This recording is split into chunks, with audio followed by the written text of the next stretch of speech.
Hello everyone, welcome to my channel. আজকে আমি পাঞ্জাবিতে calf লাগানো আপনাদেরকে দেখিয়ে দেব।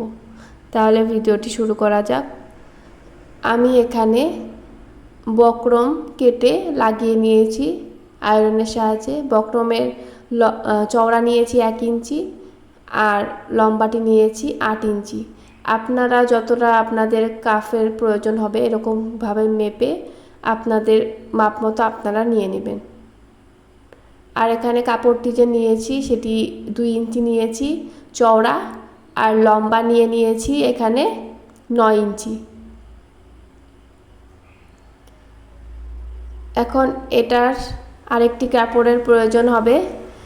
এটার যে সোজা পাশের সঙ্গে এই সোজা পাশটি এভাবে মিলিয়ে রেখে এই যে এই পাশে এটি উপর দিয়ে একটি ভাঁজ দিয়ে নিতে হবে। এখানে আমি আঠার সাহায্যে লাগিয়ে নেব। এটি দিয়ে এখন এটাকে উপরে এভাবে লাগিয়ে আয়রন দিয়ে নেব।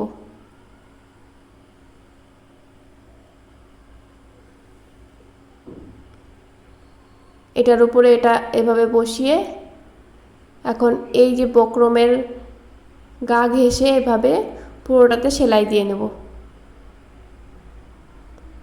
এই যে আমি এখন সেলাইটি দিয়ে নেব। আর এরকম এই যে লুপসের প্রয়োজন হবে, যেটা আমি 2 ইঞ্চি পরিমাণে কেটে নিয়েছি, বানিয়ে নিয়েছি। এটাকে হাতার এই যে এখানে সেলাই যখন দিব এটার ভিতরে এভাবে ঢুকিয়ে সেলাইটি দিয়ে নেব।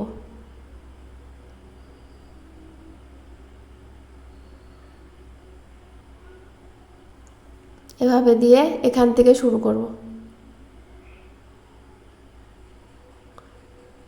দেখুন আমি সেলাইটি দিয়ে নিচ্ছি। এভাবে আমি সেলাইটি দিয়ে নেব, একদম গা ঘেঁষে ঘেঁষে সেলাইটি দিয়ে নেব। এখন এই যে লুপসটি ভিতরে দিয়ে নেব।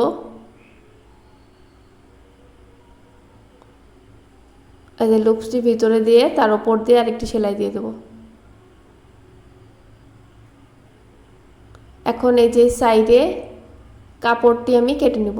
2 সাইডে কাপড়টি কেটে এটিকে উল্টিয়ে নেব। উল্টিয়ে একটি আয়রন দিয়ে দেব, আয়রন করে নেব।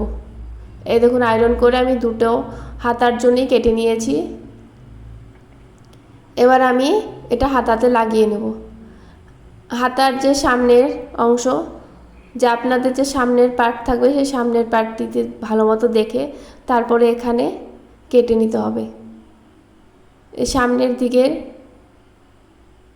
এখান থেকে আমি 2.5 ইঞ্চি ছেড়ে একটি দাগ দিয়ে নেব।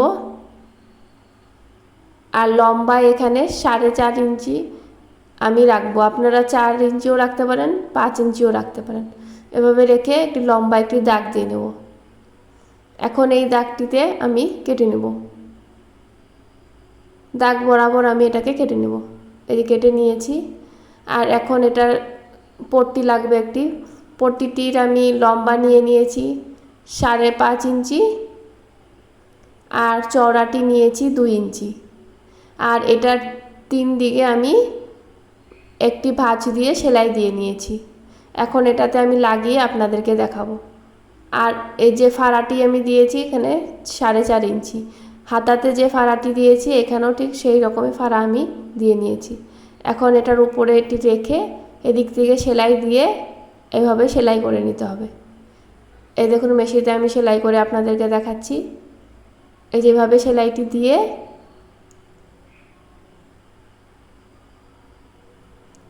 এখন মেশিনের সুইটি ভিতরে রেখে এভাবে ঘুরিয়ে সেলাই দিয়ে তারপরে আবার ঘুরিয়ে পুরোটা সেলাই দিয়ে নেব। এই যে সেলাইটি দিয়ে নিয়েছি। এখন এটাকে উল্টিয়ে নেব, সেজন্য এই 2 কোণাতে একটি করে কাট দিয়ে নিতে হবে। এই যে যাতে সেলাইটি না কেটে যায় সেইভাবে এরকমভাবে কাটটি দিয়ে নিলাম। এখন এটাকে আমি উল্টিয়ে নেব। উল্টিয়ে এই যে এই মাথা দিয়ে এখানে একটি চিকন করে চাপ সেলাই দিয়ে নিতে হবে। এই যে চাপ সেলাইটি আমি দিয়ে নিলাম।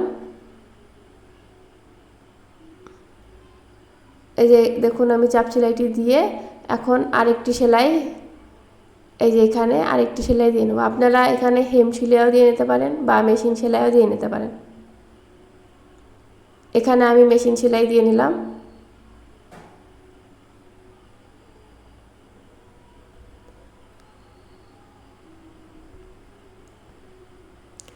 এই যেটা লাগানো হয়ে গেছে, আর বাড়তি অংশটা আমি কেটে বাদ দিয়ে দেব। বাড়তি অংশ আমি কেটে বাদ দিয়ে দিয়েছি।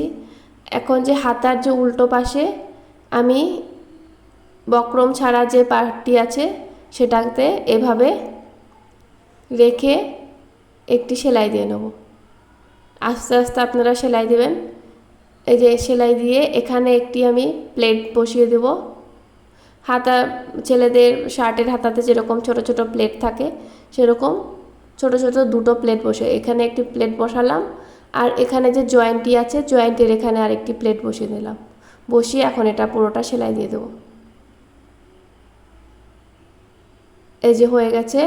এখন পুরো ভিতর বাইরে যে কাপড়গুলো আছে সেগুলোকে ভিতরে ভরিয়ে এখন এটার উপর দিয়ে চাপ সেলাই দিয়ে নিতে হবে। এই যে পুরোটাতে আমি এভাবে চাপ সেলাই দিয়ে নিলাম। আমার এই হাতাটি কমপ্লিট হয়ে গেল।